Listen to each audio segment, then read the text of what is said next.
សួស្តីបងប្អូនអ្នកគ្នានេះគឺជាជ្រូករបស់បងប្អូនយើងចំនឹងក្នុងខេត្តព្រៃវែងនៅខាងស្រុកកំពង់ត្បែកនេះមេជ្រូកពួកនេះកើតបានប៉ុន្មានថ្ងៃនេះបានកន្លះខែកូនជ្រូកនេះកើតបានកន្លះខែហើយវារៀនស៊ីចំណីបដាហើយលោកពូបានឲ្យស៊ីចំណី AGFit 861ជាចំណីកូនជ្រូកដែលសម្បូរដោយជាតិទឹកដោះគោ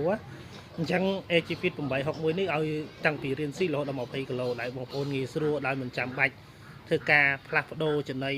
ពីមួយវគ្គទៅមួយវគ្គដែលធ្វើឲ្យមានបញ្ហានៃការផ្លាស់ប្ដូរចំណីឯងដូចបងប្អូនបានឃើញអញ្ចឹងAGFit 861ដែលវារៀនស៊ីនេះគប់ផ្សំជាមួយនឹងទឹកដោះមេវីសាវូកូនជ្រូកមើលទៅសុខភាពវាល្អនិងវាថ្លាមែនតើសម្រាប់កូនជ្រូកទាំងអស់ហ្នឹងណាហើយដែល like នោះបងប្អូនមើលទៅជុំខាងនោះអានេះជ្រូកដែលវាបំបែកបាន2ថ្ងៃមានន័យថានេះបំបែកចេញពីមេអាន2ថ្ងៃហើយកូនជ្រូកនេះគឺវាពេញស៊ីចំណី AGFit 861ប្រហើយគឺចំណីកូនជ្រូក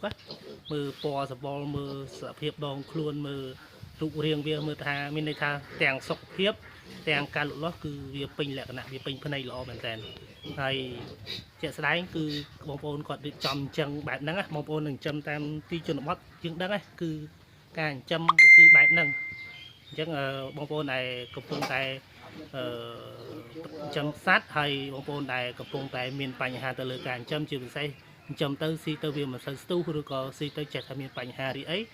បងប្អូនអាចផ្លាស់ប្ដូរមកប្រើ AGFit 861បានជាទីទំនុកចិត្តសម្រាប់បងប្អូនហើយ